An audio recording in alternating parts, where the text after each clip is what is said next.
Hi, this is James Cook of the University of Maine at Augusta, and I'm recording this video as part of a series on the equation for a line and its relationship to sociology in general. I know when I was in high school and I had to learn all about y equals mx plus b as the essential center of algebra, I didn't know why I had to know it except that it was on the test. That's what my teacher told me when I asked, why am I ever going to need to know this or use it? They said, because you have to pass your high school exams in order to graduate. And, my high school teacher pretty much left it at that.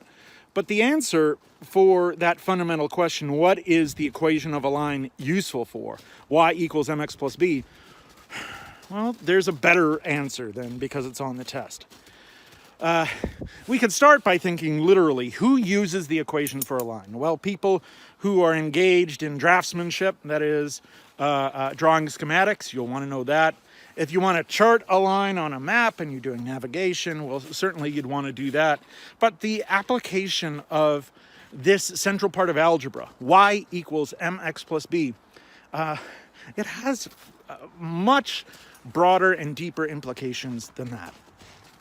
If we start by thinking about that equation, y equals mx plus b, let's start with the equals, right? That equals is all about the conversion of one thing you know about, an x, right? And turning it into something else you want to know about, a y. These two things are called variables. They're things that vary and things that you can measure. So start to think broadly about that. What are the things in life that you can measure that you might want to know about? Where you might know one thing, but you might really want to use that to understand what else comes from that. From the x's, what y's would you get? And really, the sky's the limit there. What do you care about in life that you can measure? You might want to know about your kid's height, right? When you have a baby, how tall is my kid gonna get? And that would be your y, and maybe you have some x's, like maybe your height, or your spouse's height, or other partner's height. So you might care about that.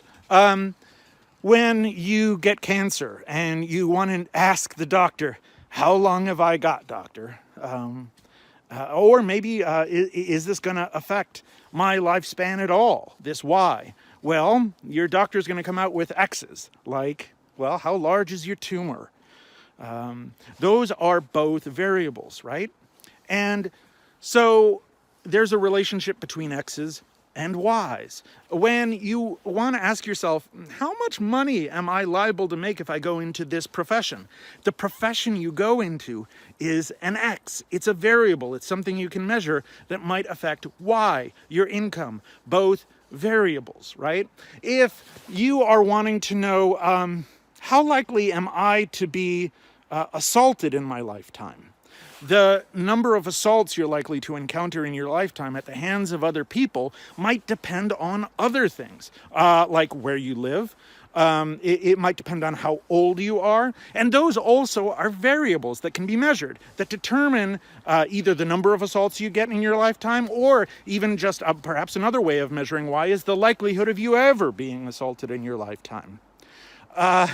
We could think about other kinds of outcomes, like, am I going to encounter discrimination in my lifetime?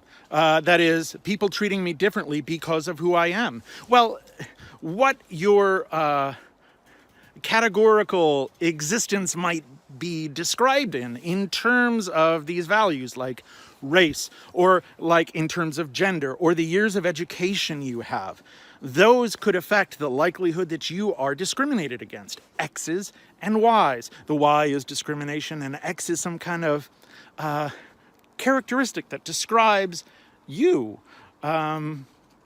Is someone going to fall in love with me? How long are they going to love me?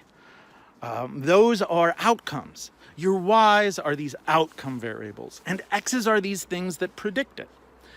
And so the equation y equals mx plus b is not just about a line, but it's really about being able to take your knowledge about some things and to convert it into what you know is going to happen next. That's the importance of y equals mx plus b.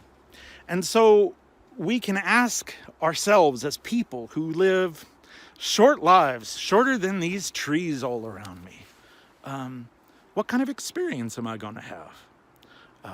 What is the experience of people around me going to be? And how does that experience vary? Well, we can describe that if we can measure the characteristics that predict those outcomes. The outcomes are y's, and all those things that would predict it are x's. And so I really think the best explanation for why it is that you might want to know about the equation y equals mx plus b, which is called an equation for a line, but really is an equation for prediction, is what kind of person do you want to be in the world in terms of your knowledge and your power. If you know how some things predict other things, you can use that in order to be able to see ahead in time for what you can expect to happen next, and also to be able to control your life. If you know that the values of some x's are likely to change to increase or decrease something you care about, some y, and you have some control over those x's, you have control over your life. Finally, if you want to become the kind of person who is able to expand knowledge for others, that is, to be able to look at patterns of x's and how they lead to outcomes in y, and then to be able to share that with others, which is my own life work, then knowing the equation for a line y equals mx plus b is all about being able to chart that, being able to describe it, being able to tell others about it, and help others to gain control over their lives. Control, power, knowledge. That's what the equation for a line is all about. That's why knowing the equation for a line is like opening a door. The door to knowledge, the door to control, the door to power. That's what y equals mx plus b and the algebra that's related to that is important. That's why it matters.